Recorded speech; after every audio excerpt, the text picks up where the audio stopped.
अस्सलाम वालेकुम जी। फयाज रामे आपसे मुखातब है और मैं कल से एक क्वेश्चन सुन रहा हूँ। बार बार एक अफवाह फैली हुई है कि पुलिस ने जो है वो अगवा की दफात जो है वो खारिज कर दी हैं, ख़त्म कर दी हैं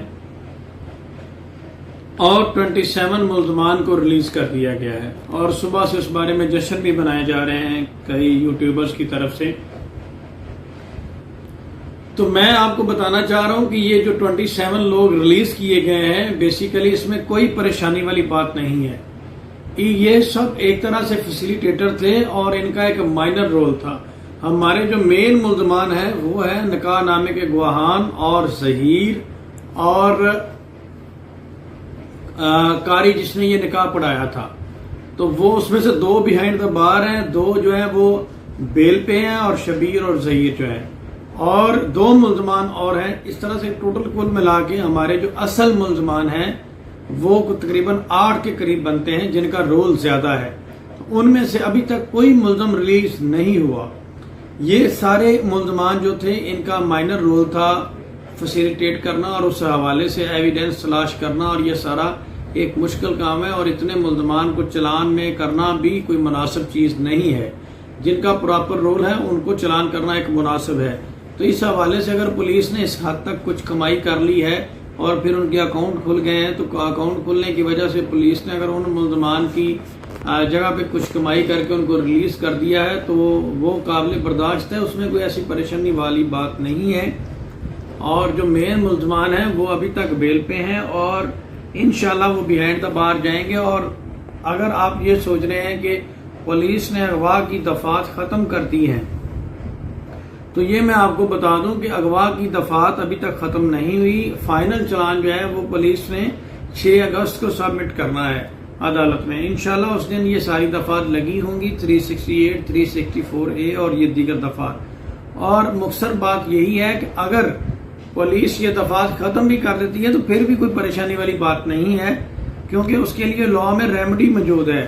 हम मजिस्ट्रेट को एप्लीकेशन देकर, अदालत को एप्लीकेशन देके ये सेक्शन इनकॉर्पोरेट करवा चुके हैं और करवा भी सकते हैं, इसलिए ये कोई परेशानी वाली बात नहीं है।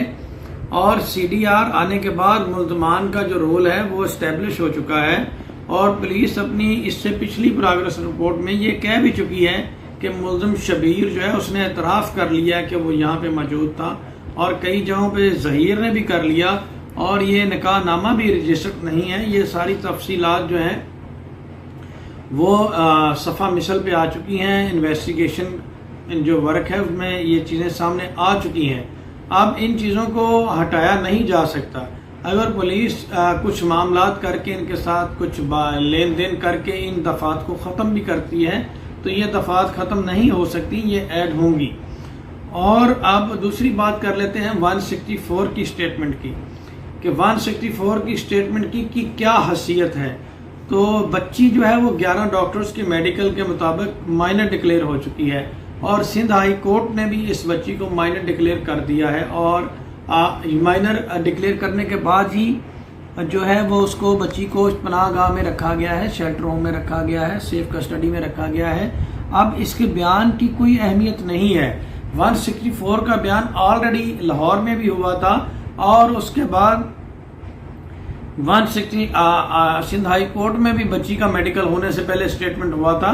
अगर बच्ची के स्टेटमेंट के ऊपर ही इस केस का फैसला होना होता तो सुप्रीम कोर्ट इसको मेडिकल करवाने की दोबारा ना कहती और उम्र के तयन की बात ना करती। अब जबकि उम्र का तयन हो चुका है और ये साबित हो चुका है कि बच्ची की उम्र 14 साल है, तो उसके 164 के बयान की कोई हैसियत नहीं है। 164 का बयान करवाने के लिए ये ज़रूरी है कि जो शख्स बयान दे रहा है वो रेशनल आंसर देने के काबिल हो और साउंड माइंड हो, मतलब वो इस काबिल हो कि वो सवालात के सही जवाब देने और उनका क्या नताइज होंगे ये जानता हो। तो ये बच्ची जो है इसके तो किसी बयान में कोई क्लैरिटी नहीं है और इसलिए इसका बयान जो है वो अभी तक ये जो एप्लीकेशन है कल 4 अगस्त के लिए फिक्स है, मेंटेनेबिलिटी के ऊपर फिक्स है और इसमें इंशाल्लाह हमारी तरफ से जो वकला बरादरी हैं वो इसमें जिब्रान नासर साहब और दीगर लोग जो है वो आर्गू करेंगे और اور اس میں انشاءاللہ اس میں آرگو کریں گے اور اس ایپلیکیشن کو خارج کروائیں گے. تو بیسیکلی یہ لوگ جو ہیں یہ آپ کو مس گائیڈ کر رہے ہیں. آپ لوگ بالکل ایزی رہیں, کوئی پریشانی والی بات نہیں ہے.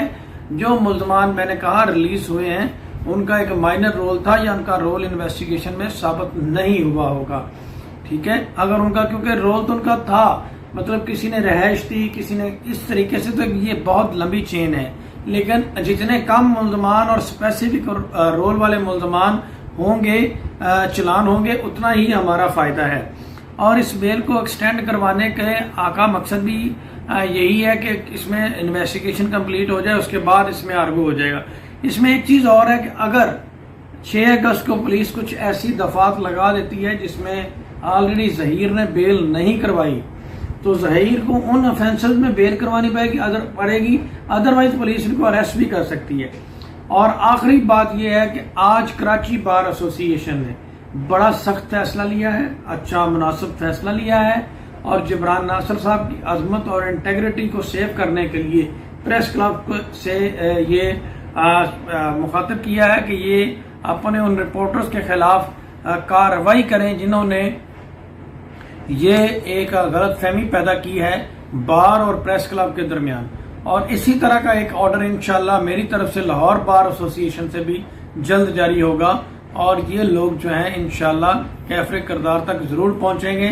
تو میں آپ کو یہی کہوں گا کہ 164 سٹیٹمنٹ جو ہے وہ کوئی بھی نہیں ہونے جا رہی, اور یہ جو ملزمان ریلیز ہوئے ہیں ان کے بارے میں کوئی پریشانی والی بات نہیں ہے, اور 364A اور اغوا کی جو دفعات ہیں وہ ہٹائی نہیں جا رہی. آپ اس معاملے میں پازیٹیو رہیں. یہ آپ سب کا بہت شکریہ.